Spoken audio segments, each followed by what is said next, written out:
This is your boy Willie Does Wrestling. Joining me today for this WrestleMania Night 1 review is Dylan and sorry, sir, I didn't catch your name. Sam. Sam from the Last Week in Wrestling podcast. Uh, guys, how are you guys doing on this fine morning? After an amazing NXT, an amazing night one, it's an amazing day. Oh yeah, NXT man was fire. was fire. fucking fire. First off, I apologize for doing that review without you yesterday. I was just so listen, fucking that's hyped. fine. We were tired. We were so tired. We literally all were gonna take like a little power hour nap and shit because we were just like we were so hyped for a lot of those matches, especially Wesley. Wesley's Fatal 5-Way was Fatal 5-Way was fucking killer. That was match of the night. Yeah, for sure. Fucking afternoon. But let's talk about this before we get started on WrestleMania Night 1. Carmelo Hayes. Yes. NXT champion. Yes. He is NXT champion. I'm so happy for Carmelo. And I speak for, I think, both of me and Sam when I say that well deserved. Yeah. Well deserved. It's very exciting to see someone with such great young talent finally now being the big dog in the NXT locker room going forward for all of those men in that division. I'm very excited to see what's going to come. And of course, that next pay-per-view coming up is going to be probably his first title defense. So we definitely got to keep an eye on that going forward. Anything you want to add? There's only one thing you really need to say. He is him. He proved it last night. He put Breaker's jersey on the rafters, retired him. Yes, sir. He is him. He is him. Facts. Indy Hartwell unexpectedly became the NXT Women's Champion thanks to Dexter Lumis. Yeah, I thought it was going to be Tiffany Stratton. I thought maybe Gigi's going to have an epic night, but seeing Indy get it, definitely well deserved. But Dexter Lumis, well, that was just a crazy moment. Index coming out of nowhere to help her get the win. It's beautiful. Yeah, no, I liked how the Way came back, and especially that reunion after the Waller and Gargano match. Yeah. It felt so surreal because the Way carried the pandemic era of NXT, in my opinion. Mm-hmm. So to just see all of them, besides Austin Theory, come back and reunite, fucking sick. Gargano and Waller was killer too. Gargano and Waller was wild. Fucking, did you see Waller's back? Jesus Christ. Busted open. He's relaxing today. He woke up on his stomach. He woke up on his stomach for sure. Oh yeah, 100%. But yeah, boys, WrestleMania Night 1 was definitely a sick ass night. Probably one of the best WrestleManias I've ever seen. Yeah. And I don't think that's an understatement. But yeah. Oh, see, Sean right there says night 1 was fire. Yeah. So let's go over the card in order, and we'll give our thoughts in between as usual. We started off with John Cena versus Austin Theory for the U.S. title, and I didn't watch this until this morning because I missed a bit of it. It underdelivered. Yeah. I wasn't a fan. Especially since like this was supposed to be Theory like earning this win, and they had to pull the whole he tapped out when the ref's down and the low blow for the win. I didn't like it. Yeah, but it's Austin Theory. Austin Theory is that type of heel currently. He's been on this run of doing anything in his power to maintain his status as United States champion, whether it's being involved in a Brock and Bobby feud or just low blowing a referee or somehow trying to escape Seth and Johnny Gargano in an Elimination Chamber match.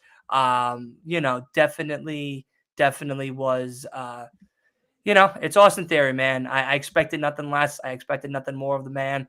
But it was very underwhelming for me too, Sam. I feel like with the whole low blow and everything, this perfectly sets up what John Cena told Austin Theory. You're now going to have to go out on Monday Night Raw. You're going to be by yourself. There's going to be no one. The crowd's going to be against you. They're going to know you're a coward. You cheated. and you're now going to have to turn that and use that to propel you even further on. Yeah. Like John said it best. Like, whether you win or you lose, this will be as much as this is his crowning achievement. Yep. He now has to technically also he has to show that I'm not going to lose after this. Right. Yeah. That's actually a perfect point for that. The Austin Theory on Monday, it's probably going to be booed out of oblivion. Yeah, I can totally agree with that. I also found the match a bit slow, but that could be said with John Cena at his current age. I'm going to ask this question. Do you think Cena retires after this, or maybe they set up a rematch? Or I'll let you take that first before I say what I say. I don't think Cena's going to retire. I mean, them being in Hollywood, Cena's agents in Hollywood was a lot closer. They were definitely like eyes on. It's like, if Cena gets hurt, that's it. James Gunn was in the back. Peacemaker cannot get hurt because season 2 needs to come out. Yes, sir. But yes, sir. I definitely could see Cena slowing down. Yeah. Maybe I would say give it this year, give it next year. But I'd say definitely by next year, we could definitely see Cena calling it WrestleMania 40, like a good send off to Cena in Philly. Yeah. And maybe even a Hall of Fame spot, because it's like Cena's at that age now where it's like, and especially with him balancing Hollywood and wrestling, it's like he said in an old interview, he's like, I finally understand The Rock. It's very hard to balance wrestling, your love for wrestling, and your want to do it with your obligation of now this first job you have. Right. And that's making movies and being the one people rely on, like hundreds of people rely on for a paycheck. Yeah. So I definitely see Cena slowing down, and maybe by next year he tips the cap, waxes his bald spot, and definitely retires. Yeah, no, I pretty much second that. I think that there's rumors that it's him and Logan Paul for SummerSlam or for possibly Backlash or something of that nature. So definitely, I don't think this is Cena's last match of the year, at least. Possibilities of him wrestling Logan Paul is up there. I think Logan would love to have a John Cena match to just add to his resume. Who doesn't? Definitely John's one of those goats that everybody wants to have a piece of before finally going on to the next big chapter. But yeah, maybe next year is when he calls it quits, with him being so involved in Hollywood, Peacemaker, and all the other movies and TV shows and Fast and the Furious even that he's been doing. I think it's going to be time for him to be like, I'm beat. I'm tired. My bull spar's starting to really show a lot, and I'm kind of getting tired of the memes. It's not the bullet spot on Cena; it's Cena on the bullet spot type of thing. Yeah. So we need to realize that it's been 20 years for him. He's been doing this for 20 years for us, and he's put on matches that are iconic. Losses that are even more iconic than some of his wins. Even ECW One Night Stand. A bunch of the SummerSlams with Brock and Roman. Look who played the showcase. I played it. I'm not too thrilled about it, but I Edge of New Year's Revolution. Yeah, Edge of New Year's Revolution. We got a lot of great matches and stuff. But all in all, I'm curious to see when he finally puts his T-shirt up and goes, all right, I'm done with those jorts, and finally gets a pair of jeans. Yeah, really. Time for the jeans, buddy. I think it's time. Yeah, definitely. And Austin Theory retains. The younger talent goes over. Yep. I think that's sick though. Yes, no, it's good for Cena. The right person won, definitely. Yeah. For sure. And I really enjoyed Cena's entrance, having those the Make-A-Wish kids. I think that's a very big statement that many people are overlooking. He is the only one ever to complete the most Make-A-Wishes over like 600 charity. Yeah. So something insane, and that is nothing to bat an eye at. That's nothing to shy away from. That's a big thing for him. He really enjoys doing that himself. So it's a big thing. And mind you, he hit that 600 number like a couple of years ago. It wasn't recently. It was like, I think in the early to mid 2010s he hit that 600 plus. That's insane. So he could like I think around 2017, if I remember correctly, because I think WWE hyped that up where it's like, yeah, John Cena just completed his like 600 Make-A-Wish. Maybe. But yeah, holy fuck. That's insane. Yeah, good for him. I love seeing wrestlers be involved in the communities, and especially with people that are in very dire situations like a Make-A-Wish or St. Jude's or anything, and shedding light on that type of, horrific diseases and stuff is always a good thing. But, it just shows his character. It shows who John really is. He's a person. He's a human being. He cares. And it's not just, this isn't just a gimmick. His hustle, loyalty, respect. It's a thing that he truly lives by, for sure. Yeah. Exactly, Sam. I'm very happy to see that. It was a great night. It was a great show. And G.I. Joe was the gimmick that he decided to choose with, which was Sam pointed that out actually. Because I didn't know that was pretty sick.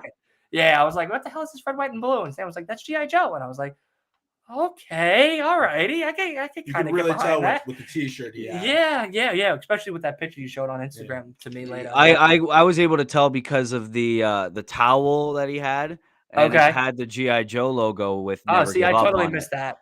I totally overlooked that. I didn't even notice that shit. Yeah. But yeah, that was sick. So great opening match, obviously. Well, it was decent, not the best, like I said before, but yeah, that's around there. Then we had the men's WrestleMania showcase. Not for nothing, this was good. This was fun. Actually good. Like I know me and you, Willie, have been shitting on this fucking showcase for weeks. We have been absolutely defecating on this showcase, and it was really good.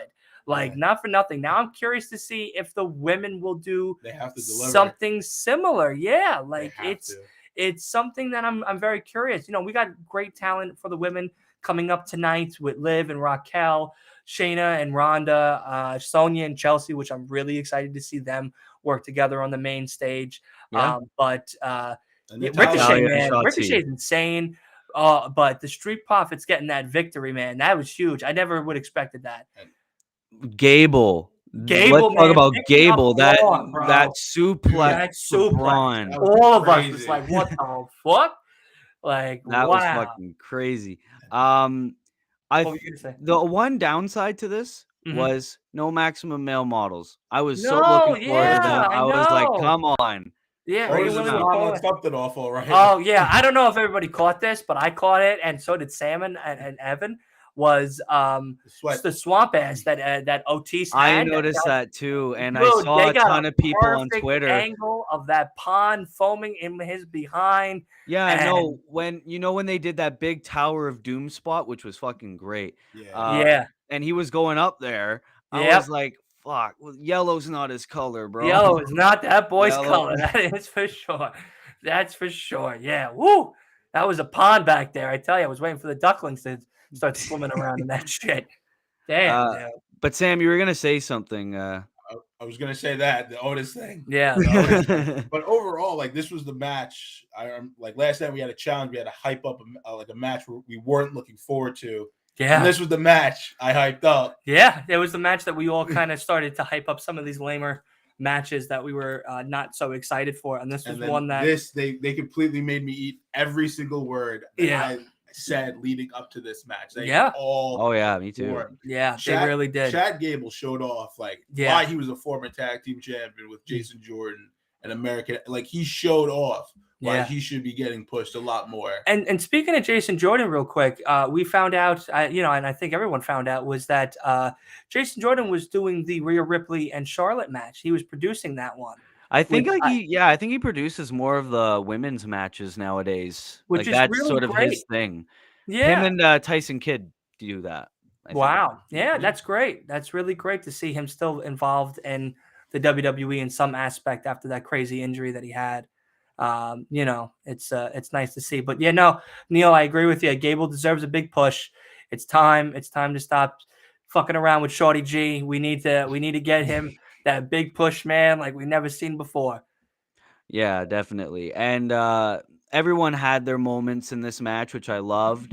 My one downside to this was, how with the triple threat and NXT, where all the members were legal, But in this Fatal 4-Way, there was just 2 men that were. I Yeah. don't like the Fatal 4-Way tag matches like that, and especially if it was like the way it was where it's all chaos, there's no DQ. Why didn't we just have it a Fatal 4-Way tornado? That would have been fire. That would have been really cool. Really perfect. I think it would have showed off a lot more crazy spots that they were trying to do for us. I mean, they were hitting crazy spots to begin with. Braun, a bunch of crazy spots. Yeah, Dawkins, Ricochet's 450 off the top. Like, I mean, just insane. It was again an absolutely one of the most underwhelming matches we all predicted to be like boring, definitely snooze fest, to be one of that those definitely has to be like top shit, 3. Tried to steal the holy show. shit moments. Yeah, top 3 match of the night for sure. I picked the Viking Raiders to win this match because it was their first Mania match. Yep. Oh, I didn't even fucking realize that was their first. Yep. And you need to have a heel versus face for the tag team championship. We've seen ton of face versus face tag matches though, so I think they were able to get away with the Street Profits. And they didn't even hype it where it's like, oh yeah, well, the winners of this are going to get a future tag team title shot. So we might not even see the Street Profits get a tag team title shot. At least I don't think. Ricochet and Montez Ford was the MVP. Oh, definitely Ricochet. For sure. Ricochet was I know also great. Gable. You got to put Gable in that MVP spot too. That spot with Braun was insane. I didn't think he was going to be able to pick him up, but it gives us hope now for Brock and Omos that Brock could pick up Omos. He had set the we bar know he can, though. Possibility that he could pick up that goddamn giant. Remember, he F5'd a Shark. yeah, man. F5 a Shark, exactly. If Brock can't pick up Omos, the first person who's going to greet him backstage is Chad Gable and goes, that's fine. We'll pick you up. We'll pick you up instead. Yeah, absolutely. Gable versus Omos would be fire. But yeah, Street Profits get the win. WrestleMania Showcase, absolute show stealer. Next, we had Seth freaking Rollins, versus Logan Paul. Logan's and entrance, KSI. Bro. KSI in the Prime bottle versus with Logan Paul against Seth Rollins. You want to know what was funny? I went home for my grandfather's birthday, and it was right at this match where Mania was on, and it was right at the moment where KSI came out in the Prime bottle, and I was like, "What the fuck did I just go home to?" Yeah. Yeah, everyone was like, "Oh, maybe it's Vince McMahon in there." I was like, "Vince McMahon? Who the fuck?" And then Vince somebody McMahon was like, "Oh, maybe it's Jake Paul." I was like, "Jake Paul? Jake Paul's not that. He's a big boy. He's ripped. Jake Paul doesn't give a shit about Prime anyway." Right. But first off, in 2023, who would have thought that YouTubers would make some of the best wrestlers? Also, who would have had KSI dressed as a Prime bottle being frog splashed to the announce table by Logan Paul on their 2023 bingo card? Yeah. What was funny? A lot of people tweeted out saying Logan Paul finally beat KSI. When Logan Paul I saw that. I was just about to say that too. Yeah. That's so funny. But honestly, these two guys had something to like. Logan, every time he goes out, I feel like he has something to prove. Oh, for sure. Each and every time he does. He brings out the receipts and hands them back to the customers. And he tells them all off. But he definitely delivered in this match. This was one of my favorite matches of the night, honestly. Yeah, it was a good one. And to see the ending, like Seth getting that win finally. Yeah. That was really good to see. Yeah, I was happy about this. But no, the last match, the showcase one, I have to say 4 out of 5. This one was definitely a 5 out of 5. I mean, the spots, the Logan Paul thing, the Prime bottle itself was comedy gold. Watching Logan Paul come out with a Prime mascot was just, Logan Paul. Logan Paul. His entrance was similar to Shawn Michaels with the whole zipline thing. Yes, and then I was scared with the zipline because obviously Blue Blazer. Blue Blazer, but it was still fire. Yeah. And no. I got a zip line for my birthday. Yeah, and then also, I don't know who, me, Sam, Evan, we were all talking about what Seth dressed up as, because of course Seth comes out in crazy fucking costumes, Astro boots, Dusty Rhodes costumes, you name it. And some of us said Shawn Michaels, some of us said Jeff Jarrett because of the top that he was wearing, that ripped top that chokes him at the around his neck or whatever. I don't know. It could be either one. It does kind of look like a Jeff Jarrett costume in a way. With that, I mean, that pink was neon for sure, That was really and that was kind of it's kind of messing with the colors a little bit. But yeah, I don't know if it was a Shawn Michaels thing as well, or if it was a Jeff Jarrett thing. He was wearing chaps. That's what also threw me off too, because it was just like it was interesting. Yeah, 100%. I had no idea what it would have been. Like my dumbass thought Bret Hart first off, and then I was like, no, ain't no way that my man would wear something like that. 100%. The crowd loved Seth Rollins. Oh yeah, he was over as fuck here, especially after he got the win. 80,000 people singing his fucking song. Oh, and the orchestra guy coming out first to have the audience start singing was great. Great. Also, AEW has to watch themselves. Because first off, Logan Paul stole Hangman's finisher. Yeah. Now he's stealing CM Punk's with I think he had to go to sleep in this match. To go to sleep. Yes. And I think Michael Cole even said that. To go to sleep. And I'm like, oh no, buddy. Wait a second. Like Logan Paul, man. Logan Paul has been watching a lot of wrestling as of recently. Yeah, next Logan Paul is gonna hit a paradigm shift. Just watch. I'm dead. I'm done. I'll be done after that. Yeah. Like, imagine if he has another match with Rollins, hitting a paradigm shift on Rollins would fucking the AEW stands would not like that. Oh, no, those guys are gonna be losing it. All right, so anything else you guys got to say about this match? This match was fire. Yeah, 5 out of 5 for sure. 5 out of 5 definitely. Especially with the appearance of KSI. Listen, I used to love KSI, watching him as a kid and seeing him come out at a WrestleMania was absolutely sick. Like YouTube boxing has really evolved YouTubers to have Logan, Jake, KSI all out in WWE TV. Fucking grace. Like it's insane. And I gotta give it to KSI. He took that frog splash and spot like a champ. He definitely has padding in that prime bottle. Yeah, he definitely has the padding in that prime bottle for that connection. But I tell you, it was a good spot. And KSI was funny. It was funny. He was, live streaming Seth on the thing, and he was like, "How do you like me now, bitch? How do you like me now? Can't wait for me to get eliminated, And then all of a sudden, it's and that's it. There goes KSI, and there goes Logan Paul. So, yeah, interesting. It was great. It was a great moment. Yeah, 5 out of 5 for sure. Definitely. All right, next. I didn't pay too much attention to this match. Becky, Lita, and Trish. All right, against Damage Control. So we all didn't pay attention to this match. we all didn't. If you all watched the stream, which most of us did here in the chat, even we all decided for some of these lamer matches like the showcases and the Becky Lynch match and stuff that we would do little promos to kind of hype up the fans, hype up the live stream and everything like that. And I tried my best. I really did. I'm not going to say I didn't try at all. I tried my best to give a good promo, but I couldn't. I just couldn't because I really was bored of this match before it started, and I got even more bored while it was happening. It was cool to see Becky and Trish, who still seem to have some spark still there, and Lita. Trish and Lita. Thank you. It was nice to see them and everything, but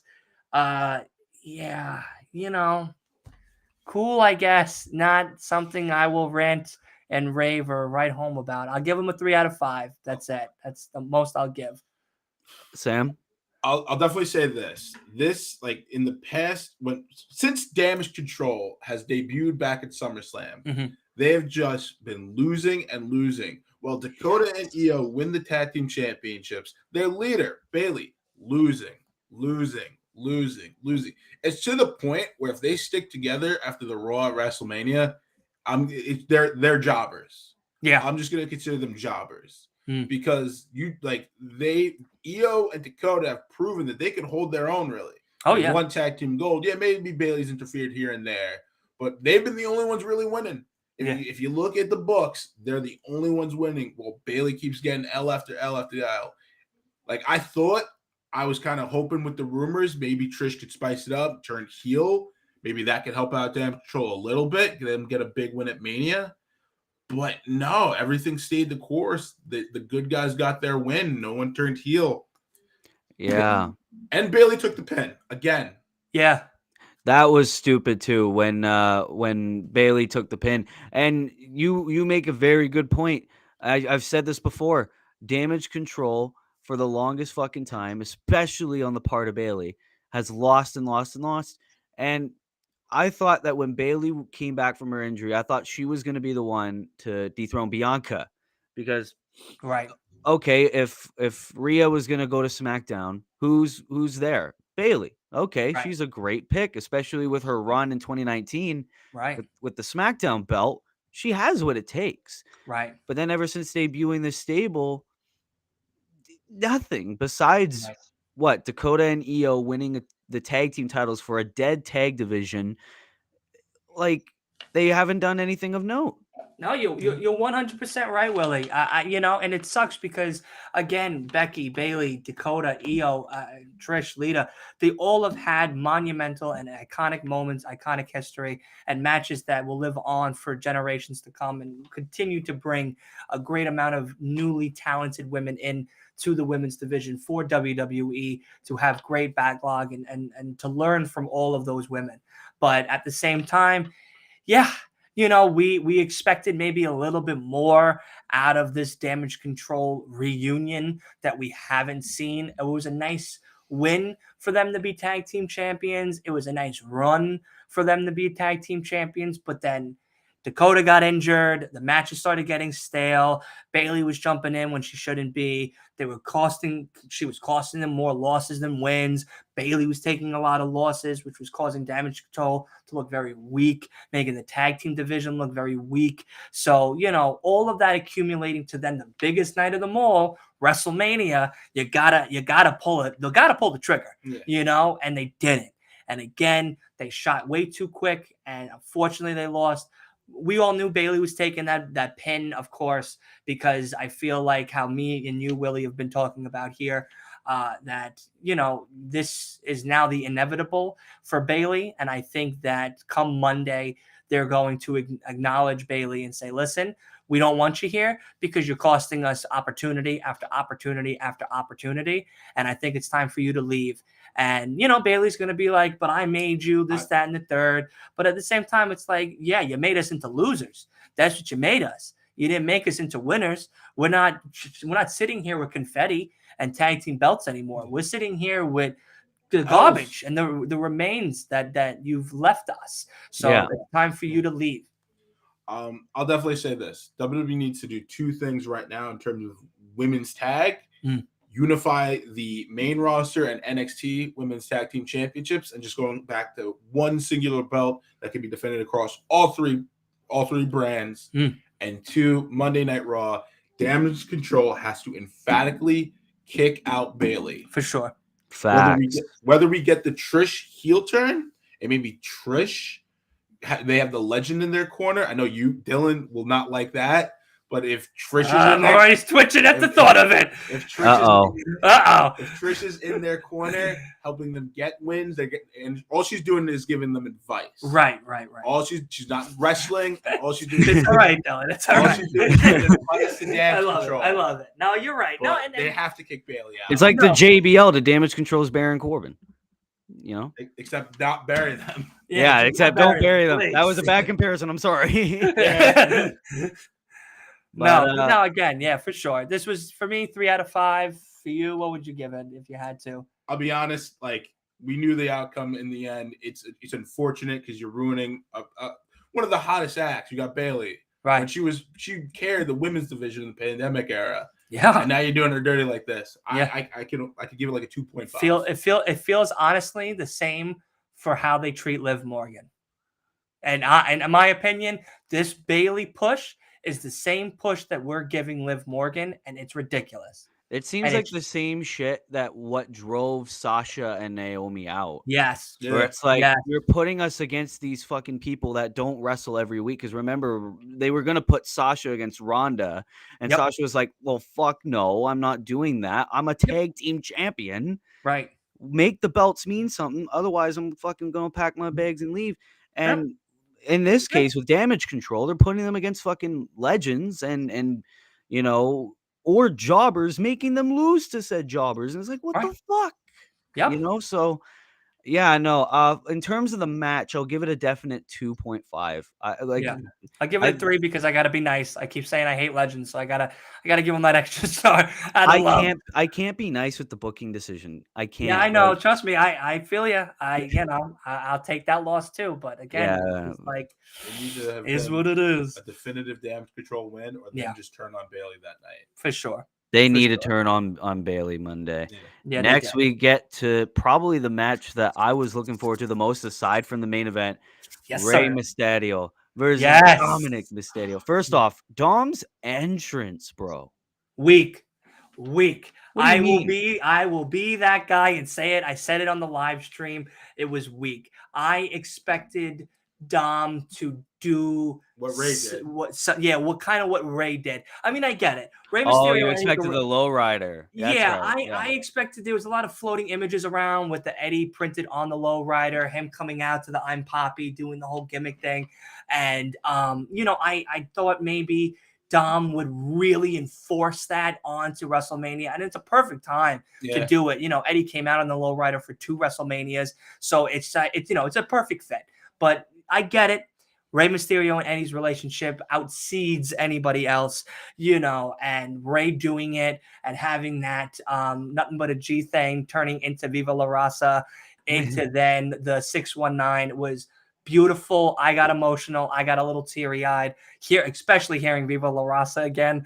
Just was like, holy, I was like, holy shit. They saw me. You guys saw me in the chat. Sam saw me. Evan saw me. I was, holy shit, that's Eddie's music. Holy shit, that's Eddie's music. And I just because it hasn't been. It's been a long time. It's been a really long time. Really heard it in a live event, yeah. Yeah, and honestly, the only time you really hear it is in the video games when you play as him.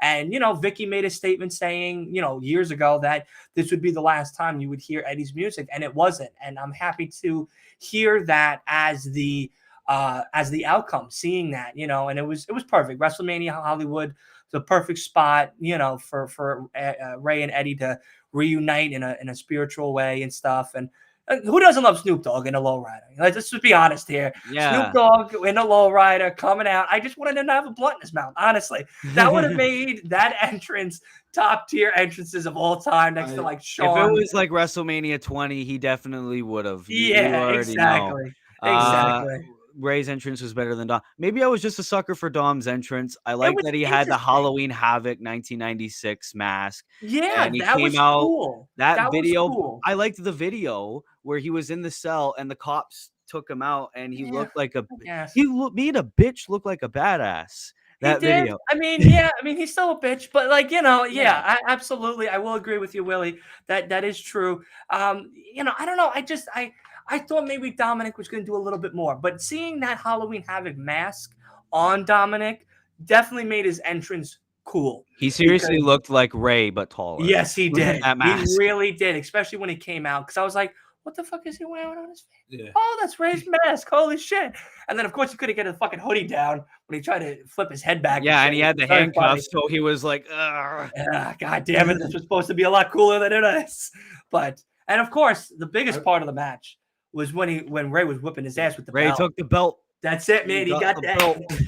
We didn't get the chocolates, but we got the belt. So we got something. I'll say this. Dom should have kept the mask on with the hood up until Rey entered the ring.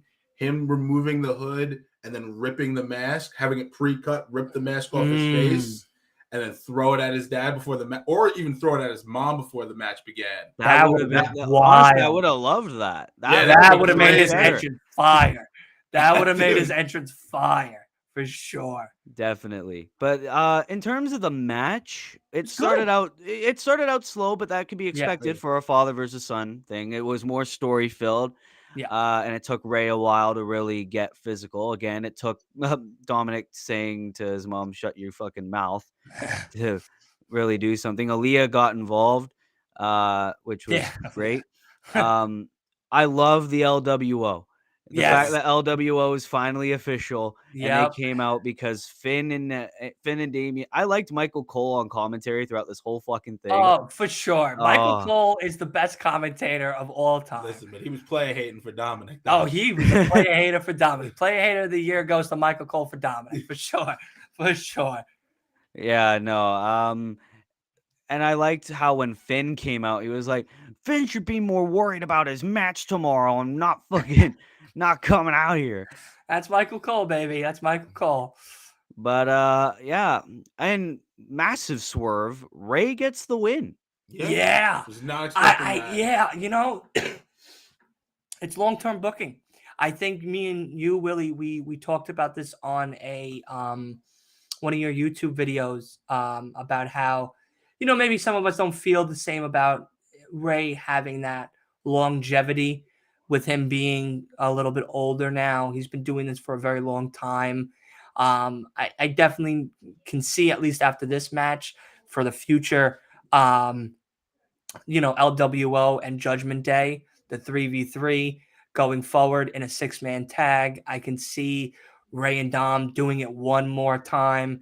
Maybe that being the match that is the retirement match. And maybe that's the stipulation Dom says, you know, like, oh, I want a rematch. I want a rematch. And he's like, fine, you'll get it, whatever. And he goes, but it's for your career. If I beat you, you can no longer work in the WWE anymore. And that's a retirement. And that, you know what? That's fine, because then it's Dom retiring his father. He has that win over him.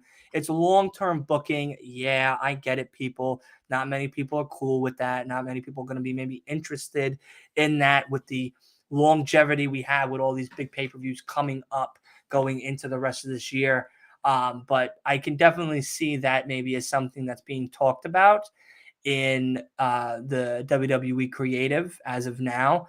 You know, I love to see what's going to happen, though. Finn, Damian will be very exciting to watch against the LWO. We might have some singles matches with Santos and Dominic going forward. Santos and Finn would be fire. Santos and Finn would be really interesting to see. I'm very curious to see what we're going to get. I would give this match as a whole, though, a 5 out of 5. I think just the swerve of Ray winning instead was so shocking that it gave that extra star, because the match was a 4 out of 5. I mean, we got the belt. That was what I was going to give it. I was going to give it a 4. We got the belt whipping. We got Lowrider. We got Snoop Dogg. We had Viva La Raza. We had Dom's, you know, the Halloween Havoc match. And they had good spots, you know, throughout the match. They had very good spots entirely, the both of them. And Dom put up a good fight. It's not like he didn't. You know, he was a scared kid at one point, but, you know, he kind of still buckled up and be a man and decided to. He didn't need mommy. Yeah, he didn't need mommy. Or he held his own. He didn't really need Finn and Damian out there. Yeah, he had his brothers instead. You know, but you know, I think that the win with Dominic, with Ray winning instead of Dominic, like we all predicted, was that swerve to make it gave that extra star for sure. It was interesting. It was like, wow, holy shit, they gave it to Ray. But I get it, Hall of Famer. He just Hall of Fame the night before. Dominic, Rhea, and Dame all walked out during that match. Conan asking to be adopted, saying that I'd be a better adopted kid than your piece of shit son Dom. You know, it's great. Yeah, it all builds up to all of this stuff, and it was worth it. Was that a Muda mask Ray was wearing? It was. He confirmed it in the press conference. Yeah, because I was confused about what that mask was. I was like, that looked like a piece of shit, and then I guess it wasn't Muda mask. That mask was 6 years in the making. Ray was saying in the press conference. He said that was been in the works with Muda for about 6 years to do a mask that had similarities to the great Muda. Because they probably didn't allow it because Muda was like in New Japan all that time. Correct. And now that he's in the WWE Hall of Fame and he's retired, there you go. They were like, we can pull the trigger now on this. And that's great. Yeah, no, I mean, perfect mask. Because I was staring at that bitch the whole time. I was like, is that an Iron Man mask? At first I thought it was Power Rangers. I was like, wait a second, what kind of mask is this? There's like Muda. Yeah, we all were like Muda. That sounds like the face. It made him look like him too. Yeah, it did. It really did make Ray look. Yeah, like the little wrinkles right here. Yeah. It really did make him look like Muda a little bit more. Great Muda stereo. Yeah, man. Oh, man. Okay. Yeah, 4 out of 5. Decent. Yeah. And it was great story filled as well. Yeah, great story in the ring. Then we had Rhea Ripley versus Charlotte Flair. Not the main event of WrestleMania Night 1. The main event. Not the main event. I have to say it now. I'll keep saying it until everyone gets tired of me saying it. I was wrong. I was wrong. And I'll take the tomatoes now. I will enjoy the hate that I'm going to get for my shitty prediction. Okay, keep it on the real. Don't actually hate, just make fun. There's a difference. Exactly. But no, man, low. listen, I the biggest thing, the biggest reason why I wanted this match, I just say this quickly before we talk about it. The biggest reason why I wanted this match to be number one, because I think, and I still feel this, and I hope they do this exactly, but the biggest thing is that we needed a stronger women's division on SmackDown. Facts. With it being such a very lower brand than NXT and Raw, and Rhea being that person to be the one to now go over to SmackDown, beating Charlotte, to now finally getting a lot better in the women's division with the women that we have in the division currently. I thought that statement and that alone made it more of a big moment than the KO and Sami situation, I guess, Sami and KO, I will say it, they definitely deserve that main event spot for sure. They put on one hell of a show, and even I was saying it on the live stream, I'm definitely wrong, because this was a way better match to put as the main event. And I'll take it. People are appreciating that you admitted it. Listen, better than what I expected. am a man of the people. If I'm wrong, I am wrong. If I'm right, I'm gonna make sure I'm right. But if I'm wrong, I am wrong. And but that was the big reason why I wanted it to be the main event, because Rhea's. Besides she won the Rumble. Is the fact that she's that type of professional wrestler, like the Asukas and Biancas and Becky's and everyone else, that can hold her own, but really put over great talent. And I think with her now going to SmackDown and being the leader of that locker room for the Liv Morgans, Raquels, the Tegan Knoxes, the Mia Yims, maybe Candice LeRae comes over, or whoever, or even just new NXT people coming up. She's going to be that one to bring those great matches. Yeah, I'll say this right now. Them not letting Roxanne win last night really makes me think she could go to the main roster. Correct. Shocking. Yeah. But that's the point. That's why I wanted that to be the main event. I thought all of that was more of a bigger statement for the WWE as a whole to do. But I'm wrong. It was KO and Sami. I saw it in Domino's when we were waiting for our food. I was like, oh shit, I'm right. And then I realized I was wrong. And I'm like, God damn it, man. I didn't want this food no more. But hey, it was great. Absolutely. But Rhea and Charlotte, slow. It was a slow burner. It started picking up for me more in the middle to the end of the match, when the spots started getting a little more interesting. Yeah.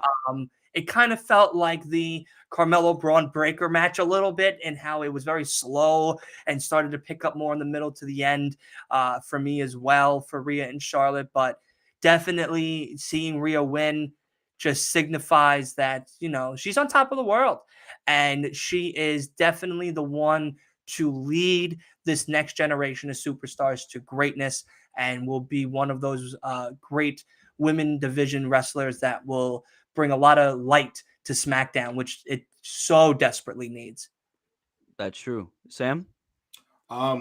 Definitely a big win for Rhea. She made up for the mistakes at the pandemic Wrestlemania, the first ever pandemic one. Yeah. Yep. She went in there not only knowing that she has to rectify this biggest mistake. She said it, I think, in one of the hype packages. Yeah. Was she said it in like the first promo, I think. Yeah, with Byron. That was her first WrestleMania, and she lost. Yeah. She lost. Charlotte took her NXT Women's Championship away. Right. And so she was going in there with a house of fire. I personally, I would have loved to see her be sung in. I think we were looking and we saw that the band had a gig the same day, which is why they couldn't make WrestleMania. Yeah, a little disappointing. I really wanted that Demon. Yeah, that would have been dope. Entrance. Yeah. But she proved what she is. Like, she's the number one. She beat the queen. Yeah.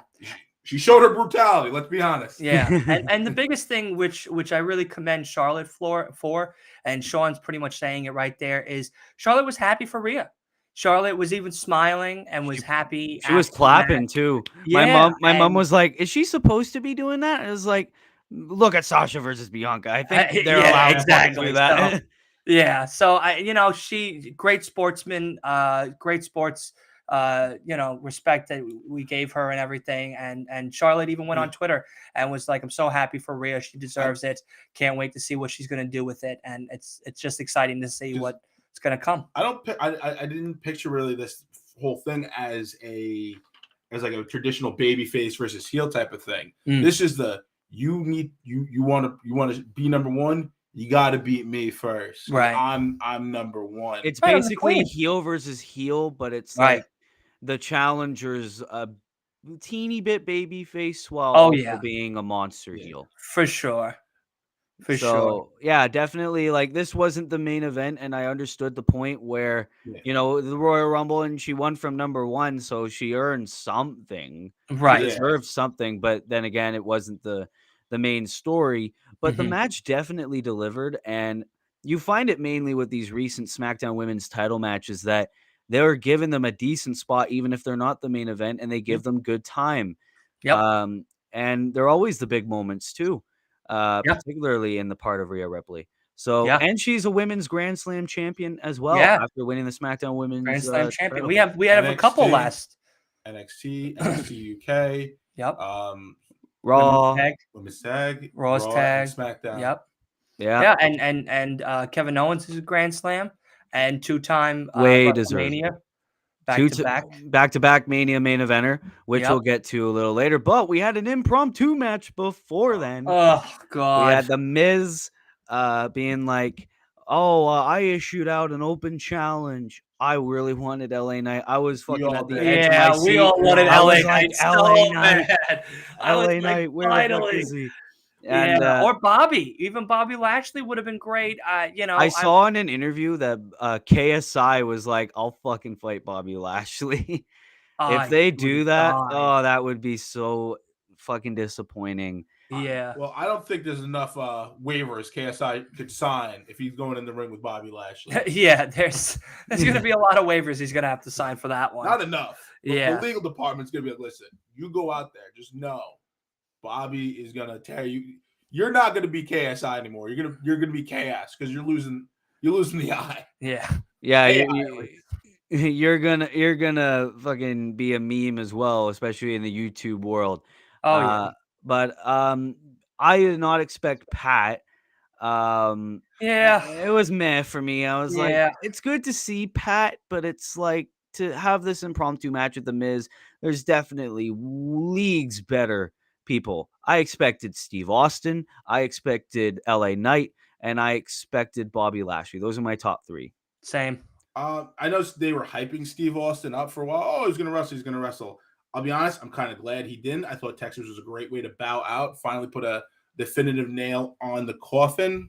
I'm not the coffin, I should definitive final. He's dead. Stone Cold's dead. Put him in the coffin. Definitive final mark for his final mark. Hall of Fame career, I should say, especially in front of a hometown crowd of Texas. Absolutely. But it should have been like he said it in one of his promos. You can't have LA Mania without LA Knight. The guy is literally he is like the same. He is like another Sami Zayn right now, another Becky Lynch. The crowd wants him. Yeah. Another Kofi Kingston. That would be a great comparison. Yeah. He is like the next Kofi Kingston, where the crowd wants him. Maybe management doesn't. Like you can even say Daniel Bryan too, but the crowd wants him. People want him. We love him, and it's just like they don't know when to pull the trigger. Really. Yeah. I definitely hope tonight we see LA Knight. I know the crowd, the chat saying LA and Bobby. I really hope that would be a banger of a match. That would be a banger of a match. But I would say if he wrestles, he needs to win. This is the start of his push. Yeah, definitely. Like, again, we've said multiple times, LA Knight's expected to have a push after Mania. Yes. Maybe a possible King of the Ring or Money in the Bank win. So it's like, that's my pick too. Have that push start tonight. Have him beat Bobby, whether it's by underhanded tactics or clean. I would want him to win clean. And hopefully we see LA Knight. In terms of the Pat and Miz match, we knew it was going to be short. Yeah. Not much to really say. Pat got another Mania win, and Yeah. That's really it. Miz looks like a bitch once again. And on top of that, we had to involve a San Francisco 49er because why not? He was there the whole night. He was there the whole night, but like, still, we didn't need none of that shit. Don't give me none of that shit. Come on. It's WrestleMania. It's Hollywood. Give me the match. Normally, when we have celebrity involvement, it's usually right after they show the guy or the person. I was surprised how long they sat on the guy, and they waited till nearly the end to use him. I also commend security. We did not have a Rob Gronkowski moment. When he tried to interfere that one WrestleMania, security stopped them, and they weren't in on the act. Yeah, they had no clue that Rob Gronkowski was going to go out there, but thank God that security knew that this guy was going to come out. So someone informed them, like, listen, he's the only one okay to jump. Him and Rey Mysterio's mom and Rey Mysterio's wife are the only two people, if necessary, okay to jump over this barricade. Yeah, Triple H probably was telling security before, like, by the way, that guy's coming over a little bit later. We'll let you know when it's time. Yeah, because otherwise we would have had the same exactly Gronkowski moment. Yeah. So Pat gets the win. Filler match. Yeah, one. Yeah, 1. I give it a 1. I'm not gonna count it overall because it's not really. It was an impromptu thing for what it was. Cool. The local crowd, if they're 49ers fans, they're happy.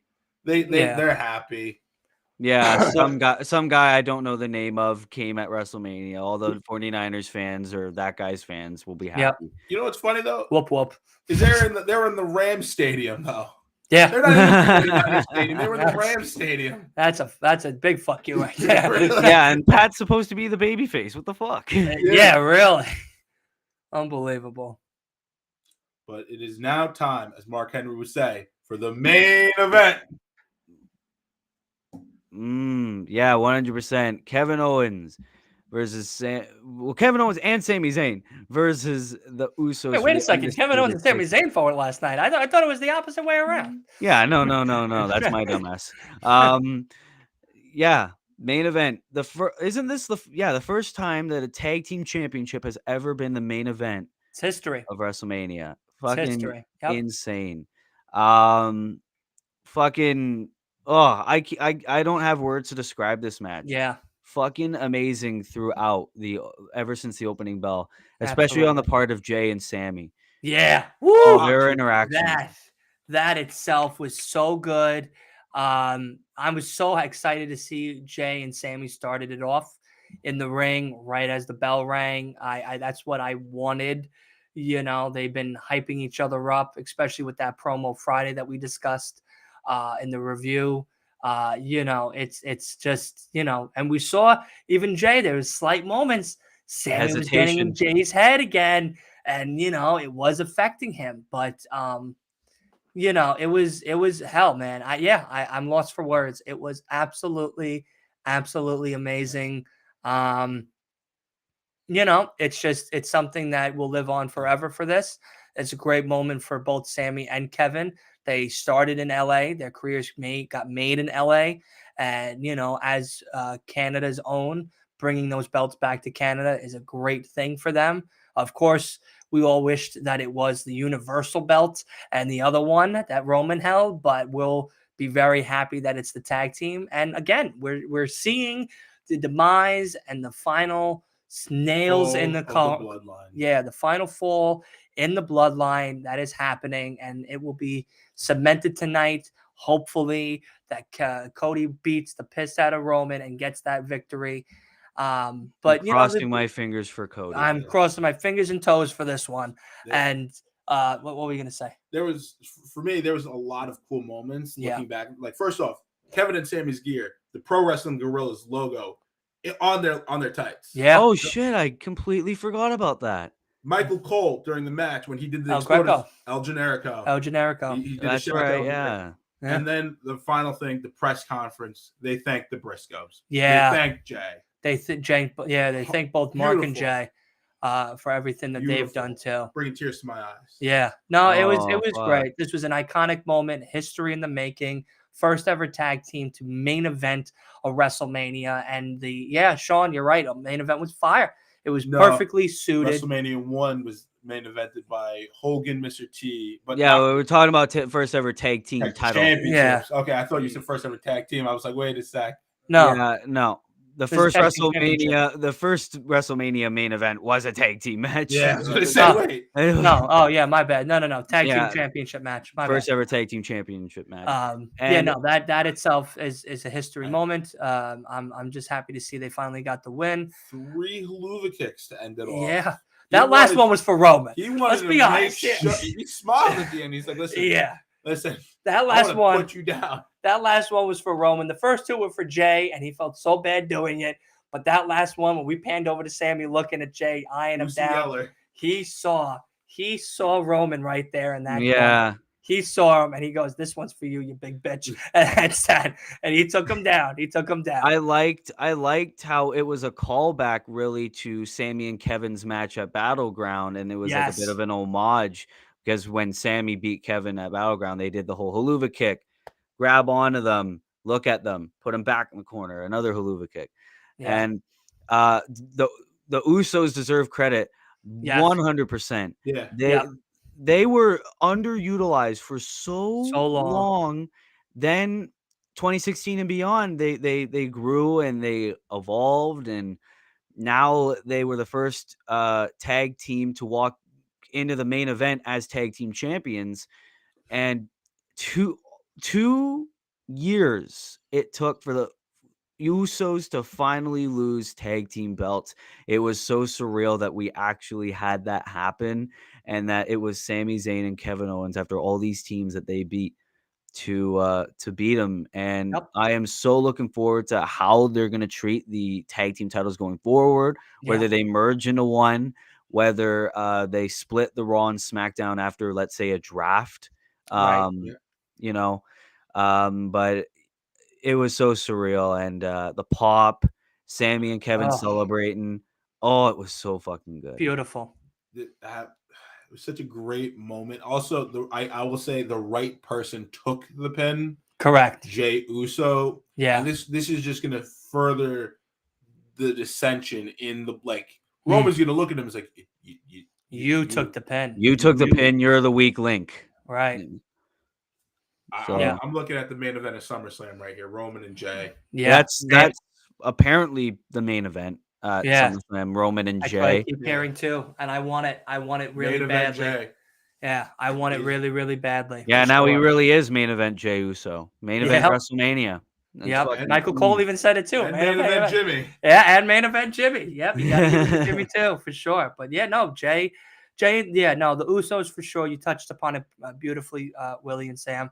These guys definitely have been underutilized for so long. 2016 was their turnaround to being one of the best tag teams in the division. I mean, they held it 600 and something days, 641, I think it was. It was 642, I think Michael said. Yeah. Yeah. So, I mean, that's a feat of its own. Roman now at like 900 and something. 40-something. Yeah. Like, it's just, these guys have been doing great for the WWE fans and wrestling in general. So it's great. And, and even Kevin and Sami even called them out and said, listen, it's great that we won. I'm happy we won, this, that, and the third. But you got to say that the Usos put up one hell of a fight and definitely held these tag teams belts for a great amount of time and with a great purpose. They were amazing to watch. Elevated the tag team division. Yeah, they definitely did. They really did. You look at that division 10 years ago. Yeah, it was a joke. Yeah, no offense. Like you had Miz and Big Show and Jericho. You had Legacy. Yeah, that was really it. You were seeing these thrown together tag teams like Heath Slater and Rhino. That was a cool story, but another thrown together tag team. Yeah, and it was when Bobby Roode and Chad Gable, if anyone remembers that fucking tag team. Yeah. Oh, Jesus. And then when the Usos came into their own 2016 SmackDown, started the Uso Penitentiary. Yeah. Not state accredited, by the way. I have to say that. They just started elevating this tag team. Even RK Bros, that is a thrown together tag team, but they organically became one of the best tag teams. Oh yeah, their feud with the Usos, amazing. Again, elevated from Vince hating tag team wrestling to the word, like in essence, that word almost banned. Like you didn't learn it. Like it was a no phrase. Yeah, to main eventing WrestleMania. Yeah. We're in the era of tag team wrestling, people. Yeah. And tag it's team great. Fans are eating good. Yeah. For Solo, I see Sean said it in the chat. What's next for him? I think that it all depends on what happens tonight. I think that if Solo does show up and tries to help assist Roman in the feud with Cody tonight and possibly doesn't get the job done and Cody does win, whether it is the Usos and Solo or just Solo in general, doing a solo moment, Roman's going to acknowledge all of that and realize that maybe this family that he's been protecting, quote unquote, for so long isn't really the ones having his back, that it's only been him. And I think that could bring a feud between, for sure, Jay and Roman are going to be going at it. That's for sure. But, Solo and him maybe down the road could be something of that nature. Maybe Roman forgives Solo and gives him another shot, and maybe he still stays as the enforcer. What happens to Jay and Jimmy now, I'm not too sure, but it is something that we have to keep an eye on. I'll say this, how I picture night 2 going is we're going to see a Roman promo. He's going to lambast, absolutely try to humiliate the Usos. And then Solo might try to interfere, and the Usos stop him. And Solo just walks with them. Because remember, Roman, like they said it in the past, Roman's like technically like their uncle. Right. But all 3 of them, they're brothers. They're all brothers. They're all blood related. And that bond is... It's thicker than and I remember they could be like, how many times have we helped Roman retain the Universal title? Where the fuck was he when we were losing our tag belts? Right. So they could really use that as a point to convince Solo, or maybe Jay convinces Jimmy and then both of them try to convince him, where it's like, we don't need to be bossed around first off, and Roman doesn't give a damn about us. It's like, fuck him, right? So we really got to pay attention. And the kickoff show is really where I would expect a backstage promo like that to really happen. So we might have to pay attention to the fucking kickoff show. Yeah. Of all places. Yeah, you better be listening, WWE. We want a promo before the show. All right? God damn it. Don't make me come over there. Yeah, especially if you can't get the pay-per-view. We want all the people to see fucking the Usos be like, yeah, Roman's a dick.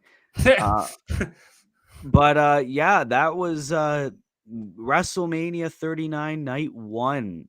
What a fucking show. If that was WrestleMania right there, and we didn't have a continuation, I would be happy. And that's for sure. hard for me to say. It's like, oh, but what about a world title match? Throw Cody and Roman on there. Boom. You got a fucking good show. I think with the exception of 1, maybe 2 matches, that being the 6-woman tag and Pat and Miz, this was great from start to finish. Yeah. So I would rate this out of 10. I would rate this a 9.5. That's that high. Yeah, I would say out of 5 for us. At least for me, I would say for sure this is a 5 out of 5. I think that men's showcase really was one of those matches that was one of the underwhelming ones that turned into be one of the most underdog type of matches. I've never seen it. Honestly, it was great. Really proved themselves. That was crazy. Dominic and Ray was great. Seth and Logan was great. The KSI segment was great. KO and Sami, of course, electrified all of us and got us up on our feet. Charlotte and Rhea, only week 1, to be honest, was that 6-woman, but not really counting that. It's still 5 out of 5 for me. Definitely worth a watch, if not a rewatch for sure. Definitely, I would give it a 4.5. Okay. I will unfortunately duck half a star just for the Pat, like he said, Pat and Pat McAfee and the women's 6-woman tag. For me, it's like you have two legends who the spot should have really been given to someone else. Maybe 2 NXT call-ups would have been nice to see. But like, if anything, the story was there. Becky could have teamed with Tegan Knox because there's history with Dakota. Right. That would have been sick. Becky, Tegan, and like what, Candice. Yeah. Easily right there. And you would have already had a better built story right then and there. Yeah. But for like those overall, like those small things aside, this Mania was an amazing Mania. And I think you said it at Revolution. Triple H has to show his aim game for WrestleMania. And so far he's doing it. But this WrestleMania night 2, and I'm going to stick to my guns. If this WrestleMania night 2 isn't at least a 4 out of 5, it does hurt night 1 a little bit in its entirety. And what I mean by that, before I get all the hate, hold on, people. I'm all ready. Hold on a second. Just calm down. Give me a second. Let me explain. I'm looking at it as a whole. It is 2 nights of 2 set matches of 2 different grandest stages of them all. But as a whole entire thing, as a whole entire promo, just because the first half was electrifying, you still have to finish strong in night 2.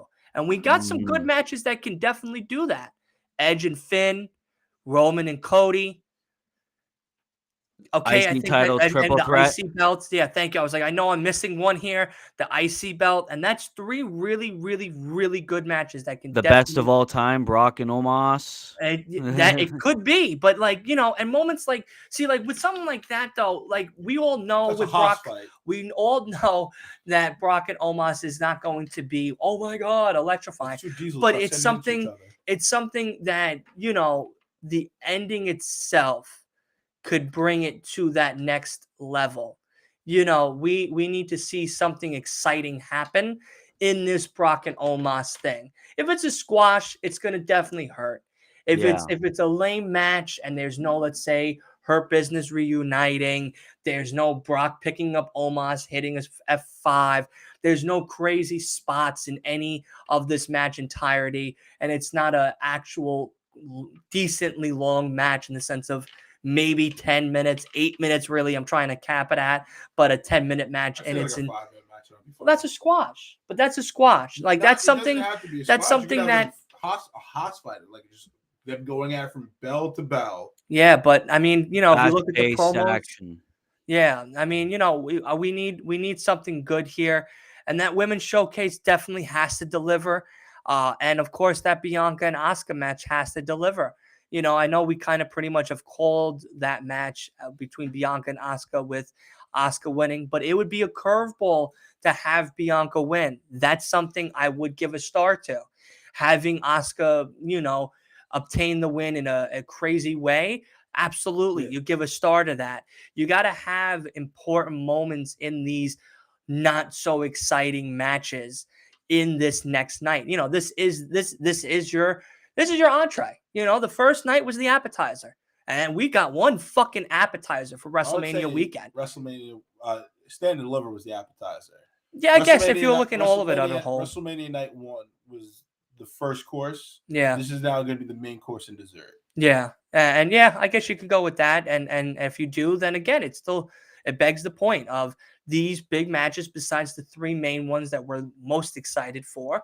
We got to pull off. We got to pull the trigger. We got to make sure that it goes off without a bang. And yeah, I'm looking at it as a whole. If I'm looking at it at each night, yeah, night 1 is definitely stolen night 2. I mean, for sure. The only biggest thing happening in night 2, besides, in my opinion, Edge and Finn, is the Roman and Cody match. Like, that is something we've been looking forward to for months. And it's something that we can't wait to see. And that IC match, absolutely, it's very exciting. Gunther definitely is not taking the pin. I hope everyone realizes that now. He's too strong. People don't want him to look weak after this. In my opinion, I hope it's Drew, and I hope Sheamus gets the win. If Gunther retains, that's fine too, and it makes sense because we're going to bring the Honky Tonk Man, who's the only one that's held the IC belt, and it's so funny to say that for so long. So something like that, great, cool. It definitely throws the course off. Hell, if Drew wins, That's insane too. Like, what the hell? Like, no one expected Drew That'd to be a win. fucking curveball. Yeah, but that's a star. You know, that's how I look at these pay-per-views. At least for me, when I'm grading them, like, I want to see those wow moments. I want to see those crazy spots.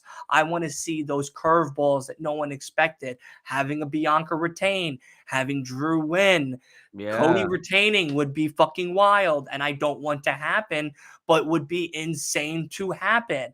You know, then it begs the question, then Jay's the one to then dethrone him at SummerSlam. You know, that's something we then look forward to. But of course, we want Cody. You know, we want, either Gunther or Sheamus to win. We want Asuka to win. I want Finn to win for the Hell in a Cell match, because I think Finn needs it. We've had that prediction. And if we get Christian, I want Edge. Well, okay. All right. All right. And, that's fine. And that's fair. That's fair. I hope we see him.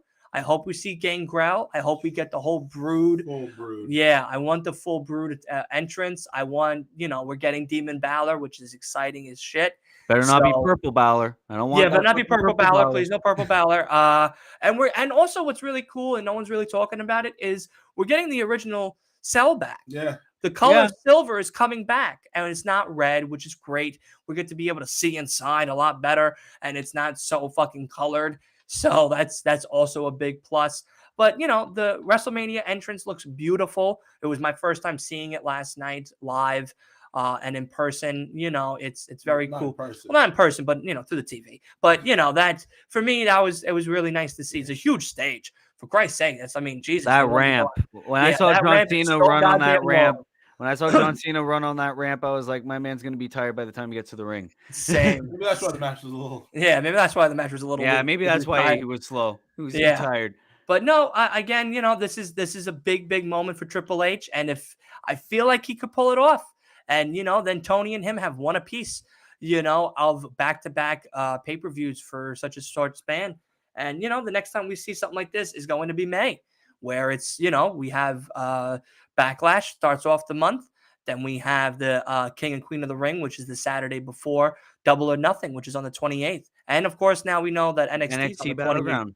Yeah, so it's a big weekend, of course, in May. In the last week of May is wrestling. Again, something like a WrestleMania. But, for this, at least, Triple H has to finish strong, and I really think he will. He put on one hell of a show last night. And I think with all these matches and the ones fillers in between, he definitely could pull the trigger. And I'm excited to see how it ends. All right. Sam, you got any final thoughts?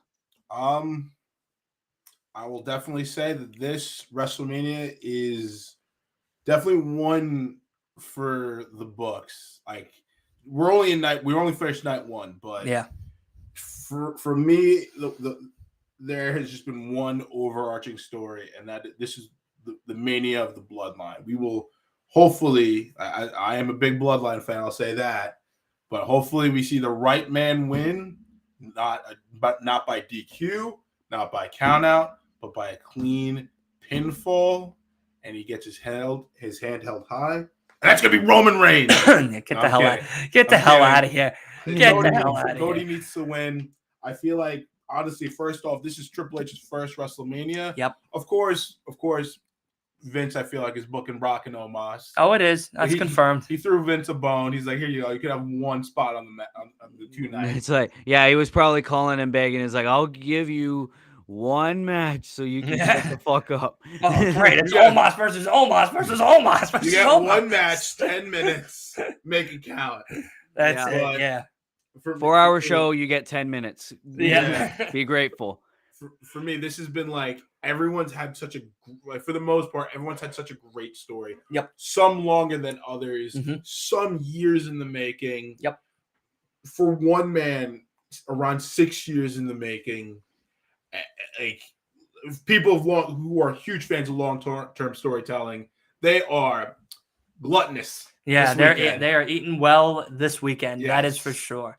I'm very excited for night 2. I'll say that. I am also very excited for night 2. Yeah, night 2 is going to deliver. And, to the point of Sam, where it's like, yes, this is night 1, but I really don't care. I think night 1 really delivered. So even if Cody and Roman is the only highlight of tonight, I think night one was already good enough. And, so I don't care. I think Triple H definitely delivered last night. And yeah, this earns a nice 9.5 for me. Vince McMahon was backstage last night. You know what? I don't give a fuck.